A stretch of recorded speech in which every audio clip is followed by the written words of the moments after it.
Hello, and welcome to another episode of Bat Crazy. I start this week with the man who has replaced former Canadian Prime Minister Justin Trudeau as the worst current world leader. And yes, I include in this category dictators, communists and warlords. Emmanuel Macron stooped to a new low, even by his morally bankrupt standards, welcoming new Syrian leader and former Al-Qaeda terrorist Al-Jolani to Paris.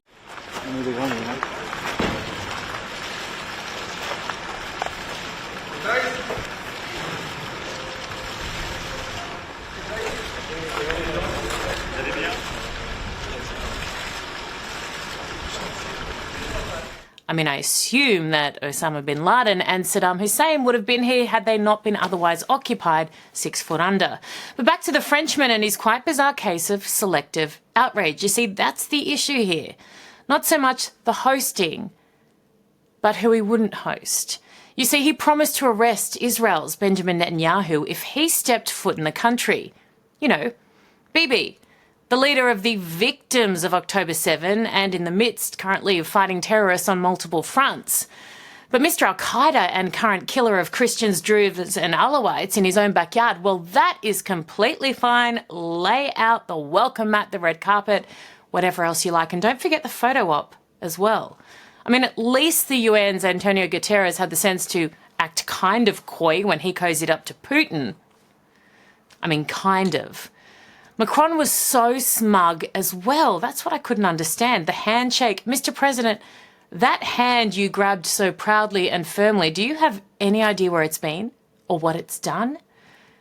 He is presiding over a real genocide, your guest, not the one that they make up in Gaza. So, as I said, dialogue matters, keep channels open, I get it. But when you are treating a former terrorist and current dictator like a god, yet refuse to host a democratic leader whose nation is under attack by this very same evil, then you expose yourself for exactly what you are, a fraud, a hypocrite and a coward. And just in, 24 hours later, here he is, Macron, alongside Ukrainian leader Volodymyr Zelensky, as part of an alliance to fight evil. Less than 24 hours after hosting the former Al-Qaeda terrorist, who is still overseeing the slaughter of innocents. You could not make this stuff up. Now, I don't think I've ever had a better or more accurate segue to someone who is completely bonkers from one who may or may not be. Jury's still out on that. This guy, though, not at all. Kanye West. He is clearly just a low-life piece of shit, as we know. But those outlets platforming the song, his new release, that not only salutes the embodiment of evil, but actually encourages it, therein lies the problem. I don't even want to say the words, the salute, but they're repeated over and over again. It's sickening to listen to, worse to watch, and much more so when it's sung by a man who's never had to face such evil and never will. I guess it's easy to pretend to worship someone when 6 million of your own people weren't murdered by him, isn't it?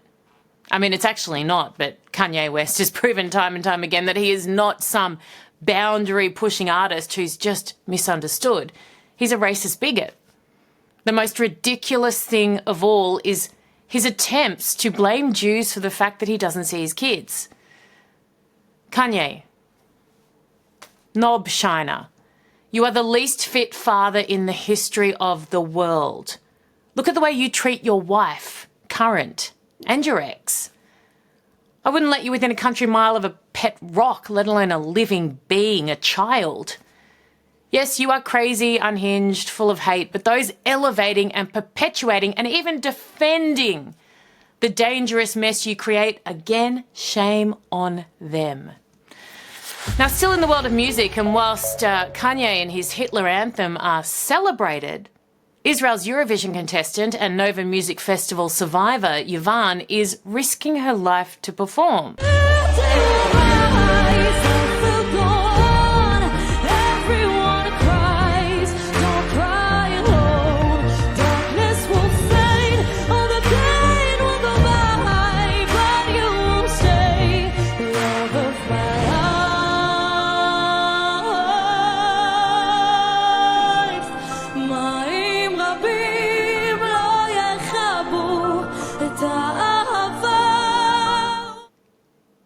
not for any other reason other than where she comes from. Now, Jews hoping to support this woman in person, this woman who hid under dead bodies during October 7, have been told, well, preferably not to, but if they insist, then to hide all signs of being Israeli or Jewish so as not to attract violence. Just let that sit in your mind for a second. Kanye singing his ode to Hitler, fine. Yuval singing a song called New Day Will Rise is the target of death threats and an attempted boycott by numerous other artists from other nations. And that, world, is the greatest representation of where we are at. Again, you could not make it up. You don't need to, because it's happening. And this woman is happening always. Our favourite fraud, Francesca Albanese. Now, she's upset. No, not about denying the rape of Israeli women. Don't be silly. Nor about the atrocities of October 7. Don't be daft. Or the impact of her atrocious lies on millions of innocents around the world. Oh, you're kidding. You want to know what she's actually upset about? What she's losing sleep about? Brace yourself. What some people might think of her. I despise and resent the reputational damage that they've caused me. Where do you even start with that? Do you even bother? Maybe just a tiny bit.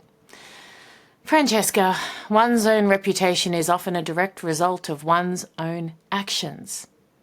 Your behaviour has been appalling, derelict, dangerous and unforgivable.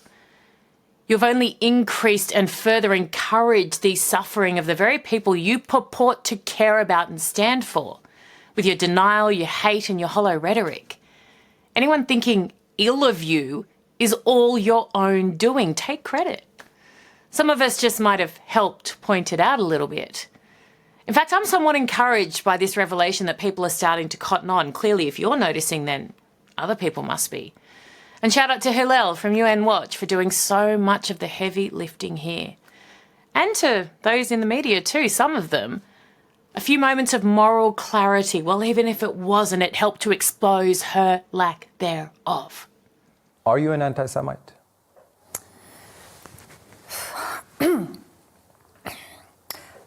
I have to be honest, I will answer your question, fine. If rape occurred, it should have been investigated, prosecuted, and the responsible people should be held to justice. But the UN says it did happen. No, the point is, no, you work at the UN. Said, no, the UN, the UN is there are political appointees and then human rights appointees. And the Commission of Inquiry concluded that in June, that there was no evidence to support the claims of gang rape. But let's assume, I don't want to say anything that I've not investigated, so let's assume that rape occurred. And just overnight, Albanese took to X with the following, and I quote, she says, "How did we get here? How did we let an army announce to the world the destruction of a people and then level every home, seize every field, shatter every possession they had, even with laughter? How did we let them kidnap, torture and rape, even with dogs? And now starve them, even the children? And what unshakable belief blinds us to what we collectively have done? May they have mercy." Now, there's no way that she can be unaware that she is essentially describing October 7. Not even she can be that stupid. But on the off chance her idiocy is less evil and more ignorance, I'll explain briefly for the millionth time, Francesca, exactly how we got here. Are you listening? On October 7, the terrorists that you champion slaughtered over 1,200 innocent people and took hostages, completely unprovoked, many of whom still remain in Gaza. The terrorists you champion continue to try and kill Israelis and Jews and their own people. It's all on video. Their own people, while simultaneously promising to never stop. The terrorists you champion are further emboldened and empowered by your voice and others like it to continue their evil rather than face a deserved mass condemnation of the free world, which they should have received. So, Francesca, you ask, how did we get here? Still with innocents dying. The answer is in many ways because of you and people like you. You never fought for innocent Palestinians, as is your mandate. You instead further inflicted devastating suffering upon them by perpetuating the myth that their enemy is Israel, instead of the very terrorists legitimately responsible for all of their suffering. If you genuinely cared about them, you would fight for the safe and prosperous future of all in the Middle East. It's all or none, in full awareness that that will only ever be achieved without terrorism. So hopefully I've killed two birds with one stone here, and you have a little further clarity as to how we got here, you asked, and also why your reputation is increasingly in tatters. Wow, the victim mentality playbook is strong this week, isn't it? What about the student who posted a video of a "Fuck the Jews" sign at a Barstool Sports venue in Philadelphia? According to the Jewish owner, Dave Portnoy, and a very famous podcaster, this kid cried about it on the phone, well, he's an adult, took responsibility for it, but has now proceeded to come out swinging. Luckily with his arms, because he doesn't have a leg to stand on. Oh, he wants your cash, by the way, everyone. You know, because he acted disgracefully and got caught.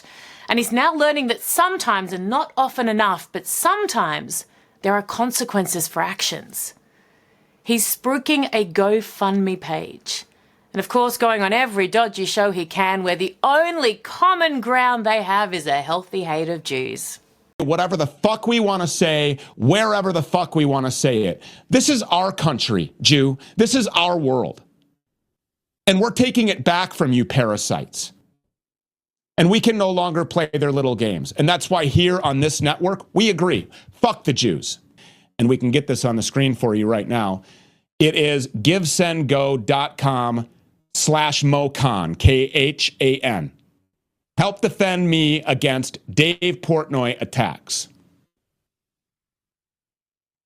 Mo Khan joins us now for more on this. Mo, thank you so much for coming. We appreciate you being here.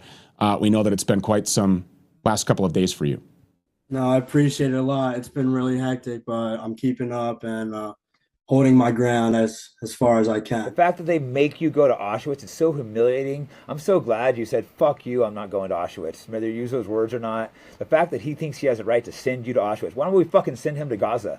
You know, they're fucking they're committing genocide as we speak, and they want to send you to fucking Auschwitz, something that maybe happened, allegedly. I'm fed up, you know. I think a lot of people are. I think that's why when the "fuck Jews" sign came out, everyone started celebrating, laughing, cheering. Maybe they should do a little self-reflection and be like, why is everyone cheering a sign that says "fuck the Jews"? With that Auschwitz trip, really, it was kind of a way for me to make amends. And now, Portnoy is clearly no retiring shy wallflower type. It's not his first rodeo. He hit back, and he hit back hard. All right, so I just dragged my ass out of bed because I got to show you this guy. Mo Khan just made this video. Mo Khan is the guy who went to the Barstool bar in Philly and uploaded the "fuck the Jews" sign to Instagram. All hell broke loose, went super viral. Everyone's sending it to me. Temple fucking suspended his ass basically before I was even involved because, hey, asshole, you fucking uploaded it to your personal Instagram. What do you think was going to happen, you brain-dead moron? Well, anyways, I was so mad. Everyone saw that. I calmed down. I'm like, I'm going to try to make this teachable moment. This kid's crying. He's like, I'm not anti-Semitic, blah, blah, blah, all this shit, even though there's past incidents that came to light. And then he does a 180, and he's like, oh, I was a citizen journalist. I don't know who did it. I have nothing to do with it. He's just a flat liar, coward with no responsibility. I should have seen this next move coming. He is now actually trying to profit from this, and he's playing the role of the victim. Like Dave Portnoy sensationalized this. How dare he talk about a "fuck the Jews" sign at the Barstool bar that he fucking uploaded, you moron. And maybe everyone's right. Well, like, you can't talk to these kids. And he's just so stupid. Like, zero accountability. Blaming it all on me. He's like, I've lost an internship that I work hard for, and I'm suspended from school. Buddy, You upload a fuck the Jews sign to your personal Instagram from my fucking bar. And you're blaming that now on me? And by the way, spare me, this is so obvious playbook, spare me what's going on in the Middle East. Palestine, Israel, because I admit that's a fucking horrible situation, and I certainly get both sides in that. I do. I don't have answers on how to fucking make everybody happy out there. But this was about being a Jew in America. Other Jews in the bar. I'm a Jew. My parents are a Jew. American Jews. Fuck the Jews. That's what you said. You fucking anti-Semitic piece of shit. And I tried to show grace. I tried to. You put your name out there. I tried to actually, now I feel dumb to make it right. And now he does this video blaming it on me. In the process, also exposing media he believes try to blame him. So ABC News, Philadelphia, they reach out. They beg me to do an interview. They give me the reporter's name. It's some reporter, and then they do a bait and switch. And a new reporter shows up to do it this morning. She starts like, okay, fine enough, asking questions about the bar, how did it happen, responsibility, blah, blah, blah. And then she shifts. And then she does what a media scumbag does. She's like, well, she pulls a quote out of her ass from like, I don't even know, a made-up journal, some professor at like the Sportocratic University of something. It's like they say that Barstool Sports creates a culture of harassment and that basically I'm responsible for this happening at my own bar. I never heard the quote. Oh, you're saying some fucking liberal college professor said they don't like Barstool? So I was like, well, who fucking said it? And what is this even journal? We go back and forth. Austin, who's here, started taping it. This fucking piece of shit, let me put it in right now. Here's who I would say is causing that type of environment. All these colleges would let Jewish kids get harassed on campus 24/7. I've been speaking out about this since it started. So these professors, I'd love to know. First of all, that sounds like a made-up thing. I don't know what that quote is. The Society of Sport. Where are the professors from? Where are the professors from? Let's send you the article. Well, why don't you answer where are the professors from? Okay, let's look back and then go back and see. If you want to waste time. Well, no, you're quoting two people. I have no idea who they are from a made-up journal. So tell me where the professors are from. The University of Virginia. Okay, so. No, that's a real university. I'd like to know where they're getting their information. I don't like quotes that I have no idea where they're coming from. I totally disagree for what you just said. Who's creating more hate right now in the world? Did you say Barstool Sports and the white men or college campuses? You go ahead and answer. No, that was a question to you. I'm the journalist. I'm asking. Well, I don't play by those rules. What does that mean? You're a journalist? I'm a journalist. I run a big media organization. I just asked you a question. Answer the question. No, I asked you a question. You answer the question. You answer the question. You're not running this interview. All right, then the interview's over. Fucking asshole. She's like, you can't ask me questions. I'm a journalist. You ambushed me with a made-up fucking quote from a made-up fucking fucking journal from two professors, I guess, at Virginia. Let me ask you this. Where do you think more hate is happening? At fucking Barstool Sports or college campuses across this fucking country? This piece of shit, ABC, the person who set it up, gave me one reporter, bait and switch to the other. Fuck ABC. Fuck ABC. People are, it makes me mad. I forgot how much I hate fucking journalists, this fucking piece of shit. Well, they weren't the only ones, of course, to try and blame Portnoy. Of course, Khan smelt blood and then he thought, wait a minute, I should try this too. Because obviously the only reason that his whole world is blowing up is because of the Jews. Not because he's a vile human being and clearly not a particularly bright one. No, don't be silly. Khan, there's a little acronym doing the rounds right now off the back of Trump taking office. It's FAFO. F-A-F-O. It means fuck around, find out. You've just had a first-hand lesson in this and handled it in the worst possible way. And I suspect it will be the first of many such epic failures in your life. Mind you, I hope you turn it around, I do. A word of warning, though, if I might. Do not let the Democrats recruit you as their next poster boy. You are right up their alley.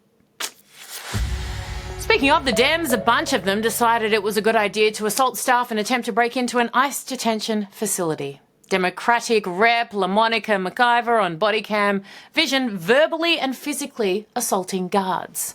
Now, aside from how just generally deranged this would be under any circumstance, just a quick reminder as to the type of people inside.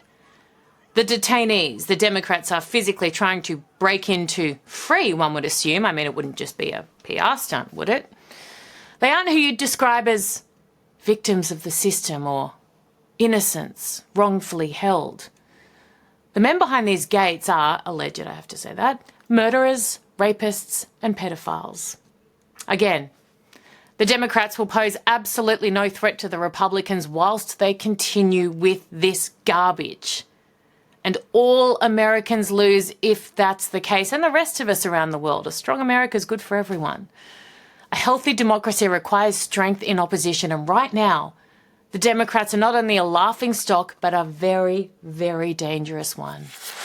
The situation between India and Pakistan continues to escalate. Mind you, US President Donald Trump declared overnight a ceasefire had been reached with American help, but within hours both accused the other of breaking it. We know that war is messy, it is complex, it is tragic. But just like Israel, off the back of October 7, India has every single right, and not just the right, but an obligation to defend its people. On April 22, Islamic extremists from Pakistan murdered 26 innocent people, mostly Indian Hindus. It was abhorrent, sickening. The images will haunt you for life. Now, we've seen the impact of the Western world trying to pressure the victims of terrorism to tread lightly, to withhold, to basically do nothing. And all it does is prolong suffering, not only on the side of the victims, but the innocents from where the terrorism comes. Terrorists and all those who support them, whether they be in government positions or not, can only survive and thrive if they are given the space to do so. No one wants war. War between India and Pakistan would be horrific, unthinkable. But India must completely deny those who massacre its people any opportunity to regroup or repeat the atrocities. Its citizens must demand no less. And yes, they must do that according to the rules, even though the enemy they fight follows none of them. But let's not for a second believe that any Western country would not respond to a similar incident with equal, if not much greater force. Those not at the coalface of this kind of evil must stop dictating orders from the relative safety of their faraway nations, telling other people how to combat a threat they've never faced. Islamic extremism isn't just aimed at Israel or the Jews, as India knows all too well. Ask the Christians in Africa, the Druze in Syria. And it doesn't end there. It's an existential threat for all of us. One we must unite to fight or face oblivion on a scale not seen before. And you think I'm exaggerating? Not even a little bit. The tentacles of Iran reach far and wide. And the irony is that those in positions of power in the West who seek to justify it now will very soon find themselves at the mercy of those they are trying to defend. And they won't be shown even a modicum of the same apparent empathy extended back their way. Wake up. And finally, just to end on a slightly lighter note, a couple of vegan activists from Australia have lost a fairly significant defamation case. But don't you worry, they're not giving up. No, no, no, no, no. They've come out defiant. Have a look at this video they shared with their legion of fans. We are officially bankrupt and our passports are being taken away from us. That's right. And this came as a result for a defamation trial that we were unsuccessful in, and we now owe over $500,000 to a vet clinic. And on top of that, our personal accounts have been wiped, which means we have no money for everyday living expenses. Yeah, so we're going to head into a bankruptcy office and we're going to officially surrender our passports. Yes, so our money can be taken from us and so can our passports, but our voices for non-human people will never be taken away from us, and we'll never stop speaking up for the victims of animal exploitation and the animal holocaust. Adios, passports. But our voices for non-human people, Now, I mean, we've covered so much of it in this episode. There is a lot of horror and tragedy in the world. I'm a big fan of pick your battles. Like, if it doesn't really matter, then who cares, right? Like, I'm not looking for things to be annoyed about all the time. There's enough legitimate things that annoy me. But if these two legitimately think that the world is now going to start calling animals non-human people,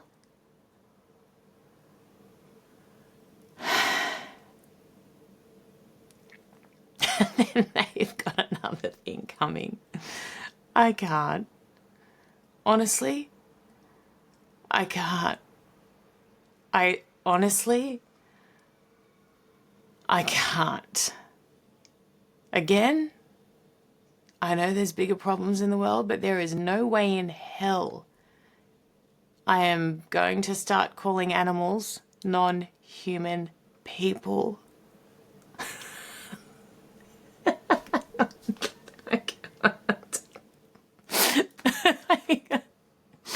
So, like, what is this then? Like, it's a bodysuit. Is it a non-human garment? Like, what is this? Like a non-human rod? Brush? Oh, God bless their cotton socks. Again, great for content, bad for my blood pressure. See you next week. It's an animal.